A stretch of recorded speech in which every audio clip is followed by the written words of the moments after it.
आज इतना वो डिमोरलाइज है कि वो शायद सिर्फ काला जादू पे फिर एक बार अपने आप को टिकाना चाहते हैं। ये लोग सोचते हैं कि काले कपड़े पहनकर उनकी निराशा हताशा का काल समाप्त हो जाएगा।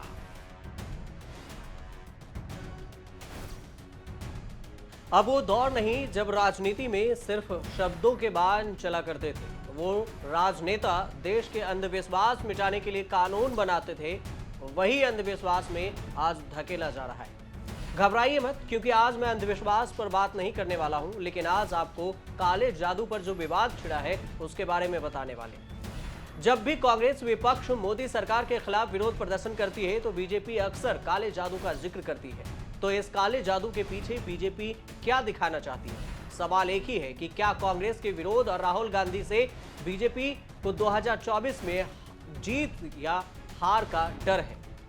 पीएम मोदी ने कांग्रेस के काले ड्रेस में विरोध प्रदर्शन पर काले जादू का बयान दिया था। पीयूष गोयल ने भी अब कहा है कि कांग्रेस काले जादू के साये में अब जी रही है। तो पहले नरेंद्र मोदी और पीयूष गोयल का वो बयान सुन लीजिए। जरूर मैं पूछना चाहूंगा कांग्रेस के माननीय सांसदों को कि ये जो काले कपड़े कहां पहने जाते हैं, किस जगह पर ये काले कपड़े ज्यादा देखने को मिलते हैं। और मुझे लगता है उनके पास इतने हताशी हो गई है, आज इतना वो डिमोरलाइज है कि वो शायद सिर्फ काला जादू पे फिर एक बार अपने आप को टिकाना चाहते हैं। वो शायद बाकी सब पर्याय उनके फेल हो चुके हैं। ऐसी परिस्थिति में उनके पास सिर्फ काला जादू ही एक रह गया है, लेकिन ये नहीं समझते हैं कि जनता का विश्वास वो पूरी तरीके से खो चुके हैं। और आप कुछ भी कर लें, अब जनता उनके ऊपर विश्वास नहीं। ऐसी हताशा में ये लोग भी अब काले जादू की तरफ मुड़ते नजर आ रहे हैं। ये लोग सोचते हैं कि काले कपड़े पहनकर उनकी निराशा हताशा का काल समाप्त हो जाएगा, लेकिन उन्हें पता नहीं है कि वो कितनी ही झाड़ फूंक कर ले, कितना ही काला जादू कर ले, अंधविश्वास कर ले, जनता का विश्वास अब उन पर दोबारा कभी नहीं बन पाएगा। बीजेपी का कहना है कि काले कपड़े पहनने वाले काला जादू करने वाले लोग होते हैं। तो वहीं कांग्रेस ने काले कपड़ों में विरोध के पीछे की वजह बताई है। कांग्रेस नेता अलका लांबा का कहना है कि कांग्रेस का काला जादू बीजेपी के सिर पर मंडराने लगा है। बच सकूं तो बचूं। कांग्रेस अध्यक्ष मल्लिकार्जुन खड़गे का कहना है कि हम काले कपड़ों में क्यों आए हैं, ये वजह आपको बताते हैं। क्योंकि हम दिखाना चाहते हैं कि पीएम मोदी लोकतंत्र को खत्म कर रहे हैं।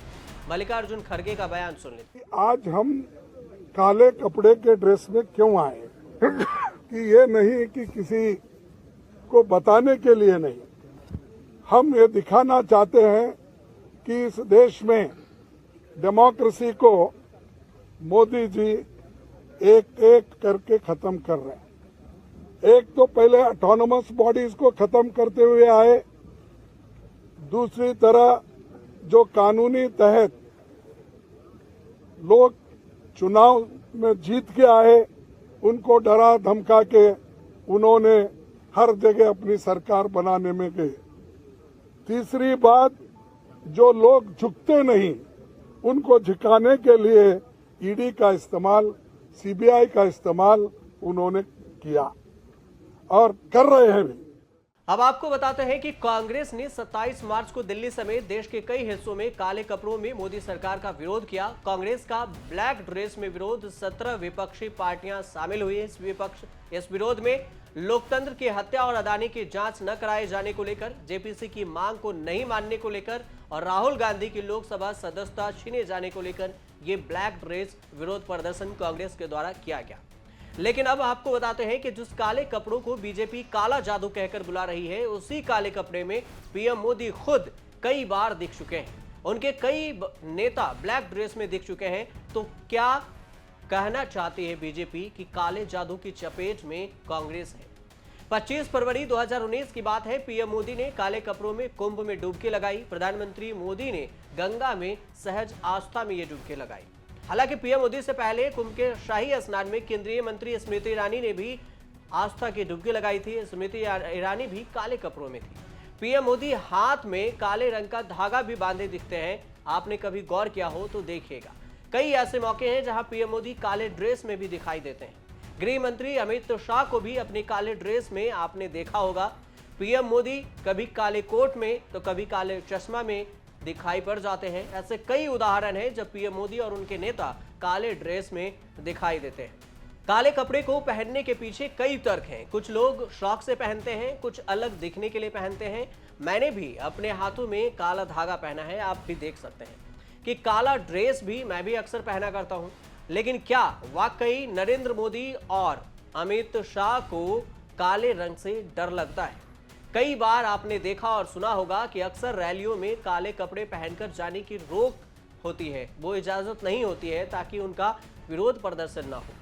यह काला कलावा पहले मुस्लिम पीरों वगैरह के आस्तीनों पर बांधा जाता था, लेकिन अब इसका चलन पुजारियों और शनि जैसे देवताओं के मंदिरों में भी हो रहा है। काले रंग का समाज शास्त्र और मनोविज्ञान से भी कनेक्शन है। दरअसल काले रंग से भरने का समाज शास्त्र और मनोविज्ञान का खासा पुराना रिश्ता है। रोमन साम्राज्य के समय में ही उसे शोक, अशुभ और मौत, जादू टोना, चुड़ैल से जोड़ा जाता था। पश्चिमी देशों में मृतक के अंतिम संस्कार पर काले वस्त्र पहनकर आने का चलन और परंपरा का विस्तार रहा है। बीजेपी नेता अगर काले वस्त्र पहने तो वो अच्छा, अगर कांग्रेस पहने तो ये बुरा कैसे हो जाता है? हालांकि ये बात जब बीजेपी नेता से मुलाकात होगी तो आपको जरूर बताएंगे। अंत में एक सवाल कि क्या राहुल गांधी और कांग्रेस से बीजेपी डर गई है? इसका सीधा जवाब है कि कांग्रेस और विपक्ष अब 2024 में लोकसभा चुनाव के लिए पूरी तरह से तैयारी में है। ये बात बीजेपी को भी पता है। राहुल गांधी की भारत जोड़ो यात्रा का असर हो या फिर कांग्रेस के नए अध्यक्ष मल्लिकार्जुन खड़गे का नया प्लान, लेकिन इतना तो तय है कि बीजेपी पर कांग्रेस का असर तो है। खैर, अंत में आपको चेतावनी के तौर पर यह भी बता दें कि जिस काले जादू का जिक्र बीजेपी और नेता करते हैं उस पर आप विश्वास न करें, क्योंकि ये एक अंधविश्वास का प्रतीक है और अंधविश्वास से आप सावधान रहें। ये काला जादू नाम का कोई चीज नहीं होता। आप देखते रहिए न्यूज़ तक।